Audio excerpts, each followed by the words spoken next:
قبل ما تفكر تاخد قرار الطلاق لازم تسمع الفيديو ده، لأننا هنتكلم عن مشكلة هتقابلك بعد الطلاق وهي التشايلد سبورت. في البداية يعني إيه التشايلد سبورت؟ وليه ناس كتير مش بتحبه؟ وإزاي القانون الأمريكي بيحمي الطفل والطرف القائم برعاية الطفل؟ أولاً يعني إيه تشايلد سبورت؟ ده مبلغ لازم الوالد أو الوالدة اللي مش قاعدين مع الطفل يدفعوه عشان يغطوا احتياجاته، أكل، لبس، سكن، تعليم، تأمين صحي ونفقات تانية. الهدف مش عقاب ولكن حماية مالية للطفل. ثانياً ليه التشايلد سبورت موجود؟ القانون بيعتبر إن مسؤولية النفقة مشتركة مهما انفصل الأهل، وما ينفعش إن الطفل يتأثر مادياً بسبب الطلاق. ثالثاً ليه في ناس بتقول إن التشايلد سبورت مش حلو؟ اللي بيدفع أحياناً يحس إن الفلوس مش بتوصل للطفل، أو إن المبلغ ممكن يكون ضغطه مادياً لو الدخل قليل، أو يمكن بسبب حدوث إساءة استخدام للمال من الطرف المستلم، وده بيعمل توتر. ومع ذلك القانون بيركز على مصلحة الطفل مش على الخلافات الزوجية. رابعاً ليه النظام الأمريكي أقوى؟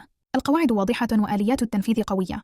خصم من الراتب، حجز على الاسترجاع الضريبي، منع رخص، وإجراءات صارمة عند الامتناع. كمان ممكن تعديل المبالغ لو ظروف أي طرف اتغيرت. في مرونة عملية ومحاسبة أفضل مقارنة ببلدان كتير. خامساً إزاي تتعامل عملياً؟ سجل كل حاجة: فواتير، تحويلات، محادثات، إثباتات، مصروف الطفل.